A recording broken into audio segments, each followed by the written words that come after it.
लड़कों को भेजना है। आज जब 10वीं बोर्ड का परीक्षा फल घोषित होता है, जब 12वीं बोर्ड का परीक्षा फल घोषित होता है, तो टीवी में, अखबार में किसका नाम सबसे आगे होता है ये कहने की बात नहीं है। ऊपर से 100 अगर रैंक देखा जाए, ऊपर से 100 फर्स्ट करने वाले बच्चों का नाम देखा जाए, तो उसमें से 60-70% बच्चियां होती हैं। इसलिए बच्चियों को जरूर भेजिए, क्योंकि अगर बच्चियां पढ़ेंगी, अगर एक माँ पढ़ी लिखी होगी तो वो पूरा खानदान पढ़ लिख जाएगा। तो बच्चों को भेजिए ही भेजिए, लड़कों को भेजिए, लेकिन कोई भी एक बच्ची ऐसी नहीं रहना चाहिए आपके इस पंचायत में, आपके इस गांव घर में, कि जो किसी कारण से पढ़ने नहीं जाती है। उसको जरूर भेजिए, क्योंकि बच्चियां जब पढ़ती हैं तो उससे पूरा समाज का परिवर्तन होता है, पूरे समाज का बदलाव होता है। इसके अलावा मनरेगा पीओ साहब ने और कृषि पदाधिकारी ने बोला कि हमारे पर्यावरण के सुधार के लिए बहुत सारी योजनाएं जो चल रही हैं, उसके महत्व के बारे में मैं 2 लाइन कहना चाहता हूँ। आज हम सभी सब देख रहे हैं कि आज हमारे इस क्षेत्र में जितनी बरसात होती थी, जो बुजुर्ग बैठे हैं वो 30-40 साल पहले का अनुभव बता सकते हैं, जो नौजवान बैठे हैं वो आज से 10 साल 15 साल पहले का अनुभव बता सकते हैं। हम सभी ने महसूस किया है कि हमारे क्षेत्र में बरसात पहले जैसी नहीं हो रही है, और इसी कारण जो फसल लगाए जाते हैं, धान का फसल है या गन्ना का फसल है या फिर और जितने भी फसल लगाए जाते हैं, उसमें अलग से पानी देने की जरूरत पड़ती है, सिंचाई की जरूरत पड़ती है। तो सिंचाई के लिए हम लोग चापाकल लगाते हैं, बोरिंग करते हैं और पानी पटाते हैं, लेकिन पानी जमीन में से नहीं निकलता है। पानी जब भी आएगा तो आसमान की बारिश से ही आएगा, तभी हमारा। आप लोगों ने ये भी देखा होगा कि गर्मी के मौसम में जो चापाकल बहुत गहराई तक नहीं धंसा होता है वो सूख जाता है। आपके गांव घर में जो कुएं होते थे, हालांकि अभी कुएं बहुत कम हो गए हैं, फिर भी उनका लेवल इतना डाउन हो जाता था कि जब हम लोग बाल्टी डाल के निकालने का कोशिश करते हैं तो वो सूखा हुआ या गंदा पानी निकलता है। तो इन सभी के लिए हमको सामूहिक प्रयास का जरूरत है। वो किसी एक व्यक्ति का, बीडीओ साहब का, मनरेगा के पीओ साहब का या किसी एक पदाधिकारी के बस का बात नहीं है। हम सभी लोगों का, महिलाओं का, बच्चों का, बूढ़ों का, इस क्षेत्र से जुड़े हुए किसान मजदूरों का, सबका सहयोग चाहिए। तभी वो बरसात जो पुराने समय में अच्छी होती थी वो लौटेगी, वो हरियाली लौटेगी। और ये हमारे लिए जरूरी तो है ही, हमारे पीढ़ियों के लिए जरूरत है। उदाहरण दे रहे थे एक सज्जन कि ये बिस्लरी का जो बोतल है वो पहले शहरों में मिला करता था, अब गांव में भी मिल रहा है। तो ये एक तरह से हम लोग कह सकते हैं कि विकास हुआ है। बहुत ज़्यादा हम लोग नगरीकृत हो गए हैं, शहर हमारे नज़दीक आ गया है, तो ये शहरी सुविधा है। लेकिन ये शहरी सुविधा के साथ साथ आपको महसूस करना चाहिए कि हमारे आसपास जो प्राकृतिक स्रोत से पानी मिलता था, जो शुद्ध पानी मिलता था, उसमें कहीं ना कहीं प्रदूषण है। इसके चलते हमको इस पानी का जरूरत है। पहले इतना खाद का उपयोग, जो उर्वरक है, यूरिया है, वो सब उपयोग नहीं होता था, तो हमारे खेत में मछली हुआ करती थी। अब खेत में मछली नहीं मिलती है। अब तालाब खोद के उसमें मछली डाली जाए तभी मछली मिलती है। प्राकृतिक रूप से तालाब में भी बहुत कम मछली मिलती है।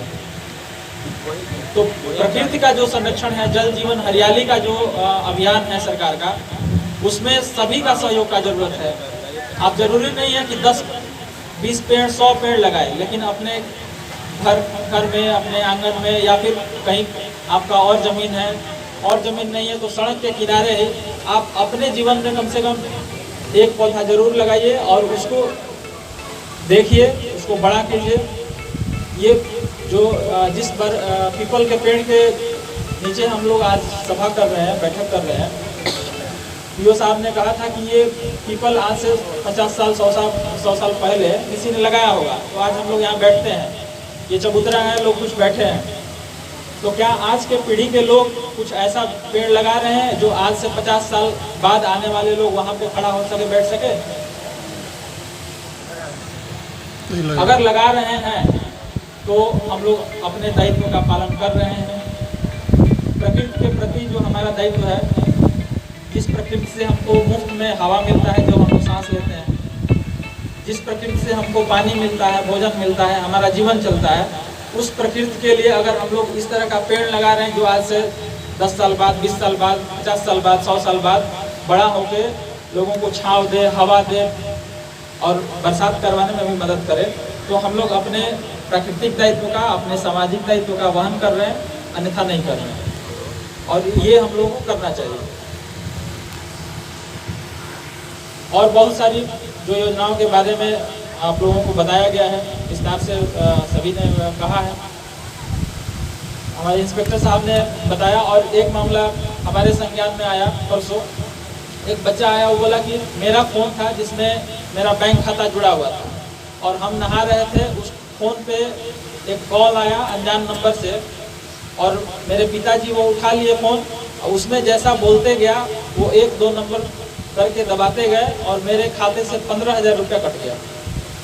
और उस नंबर पे फ़ोन करने पे वो अब उठाता नहीं है, ब्लॉक कर दिया वो नंबर हमारा। 15,000 रुपया हमारा कट गया है, हमको दिलवाया जाए। तो आज गांव में भी, घर में भी सबके पास मोबाइल है, उस मोबाइल से जुड़ा हुआ आपका बैंक खाता है।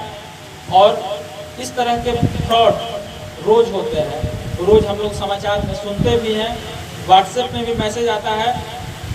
बहुत सारे जिलों के जो एसपी महोदय हैं या फिर डीएसपी महोदय हैं, जो साइबर क्राइम के अधिकारी हैं, वो बताते भी हैं मैसेज से कि आपको कोई भी अनजान नंबर आता है और वो कहता है कि आपको लॉटरी लगा है, आपको पैसा मिल जाएगा, ये नंबर दबाइए अपने मोबाइल पे, या आपको हम मैसेज भेजे हैं उसमें जो कोड गया है वो बताइए।